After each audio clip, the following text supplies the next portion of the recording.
Good morning and welcome to Malaysia Business News. Today, we are happy to share some positive news.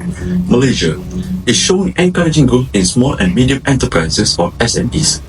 This is a good sign because SMEs help our economy grow and create more job opportunities. But what exactly is SME?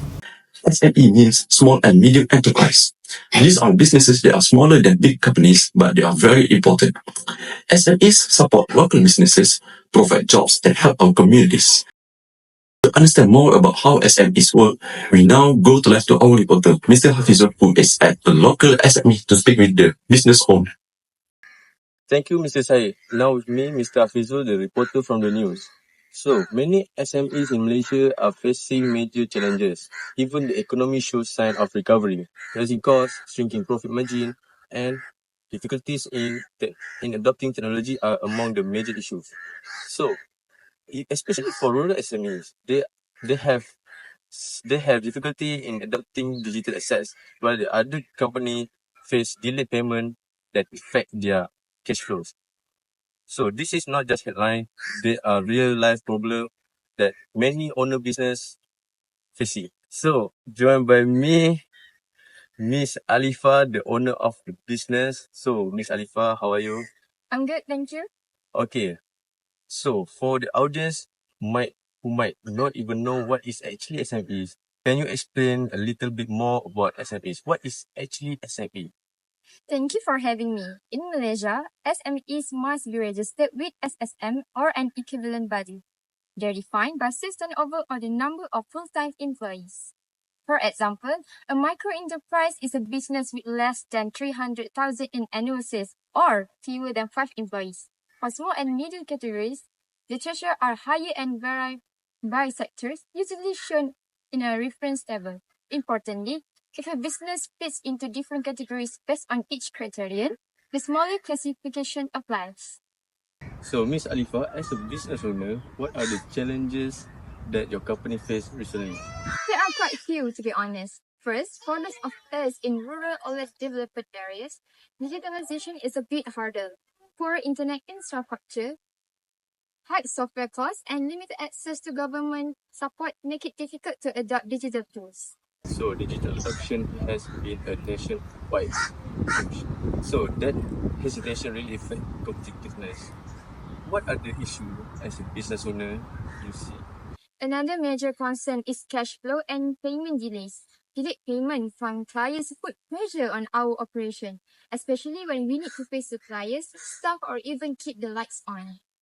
So there's been talk of recovery and positive economic indicators lately. Is that reflected in your business? It's mixed. Some SMEs are seeing increased sales, yes, but the cost of doing business has gone up sharply. New compliance demands like e-invoicing and ESG standards add complexity and cost. We're also dealing with rising prices for raw materials, utilities, and wages. Raising prices make SME hard to survive. Okay, thank you, Miss Alifa, for spending your time with me. So that's all from me as a reporter, and I'm sending this to studio. Bye bye. Thank you, Mr. Hafizul. SMEs are very important for Malaysia. They help grow our country's economy and give jobs to many people. SMEs also help Malaysia earn more money and become stronger in business, both locally and internationally. Now, let's hear to the Minister of Economy to hear more about how this SME is contributing to the economy and what their plans are for the future. Small and medium enterprises, or SMEs, are a cornerstone of Malaysia's economy, and their contribution continues to grow stronger each year. In 2023, SMEs accounted for 39.1% of Malaysia's gross domestic product, up from 38.6% the year before. Impressively, their economic growth outpaced the national average in both years, proving that SMEs are not only resilient but also a key engine driving our recovery and progress. SMEs also play a vital role in employment. Nearly 7.9 million Malaysians were employed by SMEs in 2023, close to half of our total workforce. And this is just not about numbers. Productivity among SMEs workers has also shown steady improvement, indicating rising efficiency and competitiveness. Equally important is the growing global presence of Malaysian SMEs. In 2023, exports by small and medium enterprises grew despite external challenges, with their contribution to total exports rising from 10.6% to 12.2%. This growth is particularly notable in the services and agriculture sectors. Government support, including export grants and digitalization incentive, continue to play a key role in helping SMEs to expand beyond our borders. In short, SMEs are not just supporting the economy, they are helping to shape its future. The government remains firmly committed to empowering this vital sector through forward-looking policies, innovation support, and globalization initiative. Thank you. Now, let's hear from the Prime Minister, who will outline the government initiatives and efforts to support the growth and success of SME in Malaysia. Thank you, Mr. Said. Our small and medium enterprises are the backbone of the Malaysian economy. They are the engine of growth, innovation, and job creation. Today, I want to share 4 initiatives that government do to help our SMEs. First, we are allocating 40 billion in business financing, including RM3.2 billion in microloans to Tekun and BSN. This support is targeted at small traders to help them expand, automate, and improve productivity. Second, through Syarikat Jaminan Pembiayaan Perniagaan (SJPP), we are providing RM20 billion in loan guarantee with 5 billion reserved for ultra SMEs. This ensures that even those with strong collateral can access financing and grow their business. Third, Bank Negara Malaysia is offering RM3.8 billion to support digitalization, automation, and sustainability, especially for sectors like agro-food. This allows our SME to invest in long-term and future-ready solutions. And fourth, we are launching RM50 million in digital matching grants through BSN to accelerate digital transformation in order to help SME adopt digital tools, automate their aspirations, and stay competitive in the digital economy. These 4 initiatives will ensure SMEs run their business smoothly in the future. That's all from me. Hope that will answer all of your questions, Mr. Said. It's clear that SMEs play a vital role in shaping Malaysia's economy and future. With continued support from the government and the hard work of business owners, the SME sector is expected to grow even stronger. That's all from us on Malaysia Business News. I am Syed Ahmad. See you next time and have a nice day.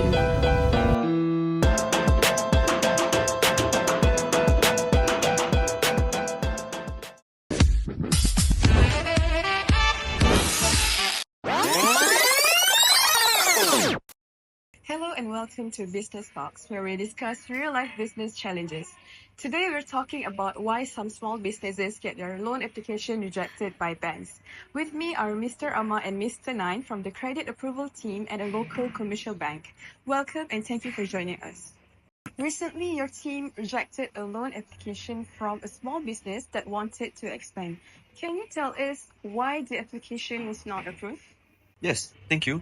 We received a lot of loan applications submitted to us. After we carefully review all the loans submitted to us, we found out 3 key main reasons why we could not approve the loan. The first reason is the repayment capacity. When we checked the company financial record, we saw that their cash flow was not enough to cover their current debt and the loan they were applying for. Usually, we use something called debt service coverage ratio, also known as DSCR, to measure this. When the number is less than 1, the company might not have enough money to cover their loan and to pay back their loan. So the second reason is about collateral. So let's say the company offered machinery for the security of the loan, but the value of the machinery is too low compared to the value of the amount that they requested. So we look at something that called loan to value ratio. If the collateral is not enough, so the bank takes on a higher risk if the borrower cannot pay. The third reason is the company's credit story. When we check, the company had a habit of late payment and even the loan was restructured before. This gives us a warning about their payment habit. We call this the character of the borrower. The loan might not be safe if the character of the borrower is bad, which is pay back the loan a little bit late, and it will affect our company. So the decision was based on the company's financial situation and payment history, right? Not any personal reasons. That's right. We must always follow fair and proper guidelines to get approval for the loan. We want to help businesses grow, but at the same time, we have to protect the bank interest. So it will be a win-win situation. And yeah, I encourage that SMP's company to keep good their financial record and pay them on time and offer proper collateral when applying for loans. This will really help their chances to get their loan approved. That's all. Thank you. Thank you so much, Mr. Amar and Mr. Nine, for sharing this very useful information. I'm sure that this will help many businesses owners understand what banks are looking for. Thank you for watching Business Talks. See you next time.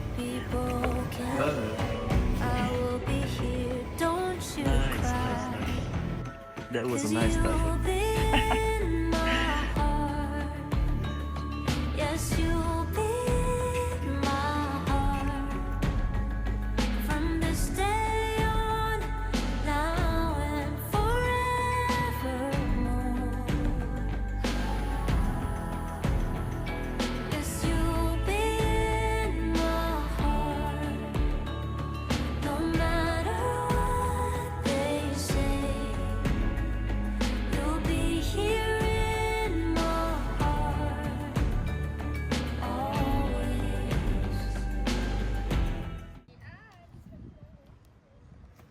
Senyum, senyum, senyum, senyum.